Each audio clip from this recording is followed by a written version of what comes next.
This is an IBM SPSS Statistics Companion to Political Analysis. I'm Philip Pollack, and in this module, I want to talk about some basic features of SPSS so you can become comfortable working with the software. I have opened GSS 2012, so if you have not done so, please open GSS 2012, and if you're running Student Edition, open GSS 2012 Student A.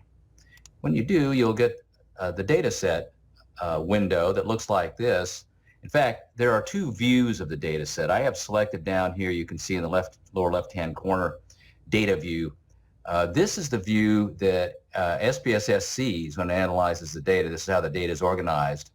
For example, you can see the top row is occupied by respondent with the ID number 1, and you can tell some of the aspects of this respondent. In fact, all the information about this respondent is either represented by interval level information, for example, 22 years of age, or it's coded in ways that the computer will understand it. So for example, this respondent is coded 1 on sex. I happen to know that's the code for male. He is coded 4 on EDUC 4. That's an education code. And you can see he actually has 16 years of education. Let's go to the variable view. This is the view that's much more human-friendly. Click the tab at the bottom. It says variable view. And you can see here we have the names of the variables. You can, as you probably know, you can hit the scroll bars here, the pinch bars, and open these columns up. Here are the names of all the variables in the data set. Here's information about each one. So if we go down, for example, to EDUC 4, this is education in 4 categories. If you click in the values cell right here, you'll get a blue button. Click on that button. This tells you all the codes for EDUC _4, code 1, less than high school, code 2, high school education, code 3, some college, and then code 4 like our respondent number 1, and that's college and more. However, SPSS has ways of finding out the numeric codes of interesting variables at virtually any point in the analysis. Here's a must-do. Now, you must do this every time you open a data set for the first time. In fact, I always check a data set when I open it. You have to do this. Go to Edit, get the drop-down, go down to Options. Here's the opening window for Options, and it's open to the General tab you can see here. This upper panel on the left determines how variables will be displayed in variable lists for analysis. And the defaults, quite frankly, are very confusing. To correct this confusion, make sure that the radio button next to Display Names is selected and the radio button next to Alphabetical is selected. This ensures that when you look at a variable list in an analysis window, you'll see the variables displayed by their names in alphabetical order. It's just much easier to do analysis that way. Click Apply, click OK, and then click OK again. All right, let's do some analysis to see how SPSS handles output. I'll have a few things to say about the output file. You'll notice along the top menu bar here, you have all the things we can do in SPSS. We're going to spend some time in Transform, some time in Graphs, but most of our time in the Analyze drop-down.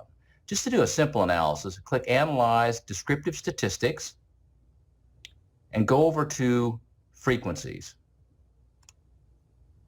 And you get this variable list. Again, we overrode the default, so now we have the variable names in alphabetical order. Let's say we want to get a frequency analysis of EDUC 4, which we were looking at earlier. A shortcut in SPSS, when you have a variable highlighted, we have abany highlighted in the list, hit the first letter or 2 letters of the name of the variable you're interested in analyzing. I hit EDU, that is ED, and got down to EDUC. There's several education variables. There's education EDUC 4. Before we click it over there, let me show you a shortcut that will come in very handy when you're doing analysis throughout this book. With the variable highlighted, as I have EDUC 4 here, I'm going to right-click. And there's a little drop-down that's displayed. Go down to the bottom selection here. It says Variable Information. When you click that, click the drop-down. This shows you all the codes for EDUC 4. The numeric codes are very important to know, particularly when we get to graphing and for variable transformations. So SPSS is very flexible this way. At virtually any point in the analysis, you can right-click on a variable name and you can access the coding information. Okay, let's just click edu4 over and go ahead and click OK. We'll do a bare bones analysis here. Now, this is the output window. In fact, there are two frames here. There's the log frame, and then there's the output frame. We're not going to be interested in the log that SPSS keeps, so you can improve the space, viewable space, by coming down here and pinching and minimizing the log file. Now we're in the output. It bears pointing out that this is a separate file from the data file, and that you can keep this, you can save it. It's saved with the extension SPV. Subsequent analyses does not overwrite this file. It appends to this file. So you could actually keep the same output file the entire semester and always save your work in the same data file. Well, here's the output. Here's the edu4. I'll say a few things about the distribution here. You can see it tells us the number of respondents in each category of this variable: 320, 528, 533, 593. It tells us the percent. I'll make a larger point of this in Chapter 2. Percent is usually not useful because it also includes missing cases. In this case, there's one respondent who's missing on this variable, but percent takes missing into account, so it can sometimes be misleading. Here's valid percent. This is the percentage taking out of account missing cases. And then cumulative percent. Now, suppose you want to print this. It's a fairly simple matter. Notice when I select it, the red arrow appears next to it. You can, of course, click the print icon and your lab will be set up for some default printer. It's also possible and sometimes desirable to copy and paste SPSS tables into a Word document and then edit them for a more appealing appearance. Let's look at real briefly at that. With a table selected with the red arrow, I'm going to right-click. I'm going to click Copy.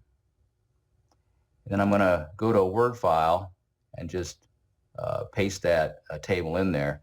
Now you can see, and I will say this, that SPSS tables are not terribly attractive. There's always a lot of tabular junk in them. There are unneeded columns. The labeling is not all that nice. I have a separate module which you can access that shows you how to edit in Word, edit the typical SPSS table. And with a little effort, you can get a nice professional looking table like this in SPSS.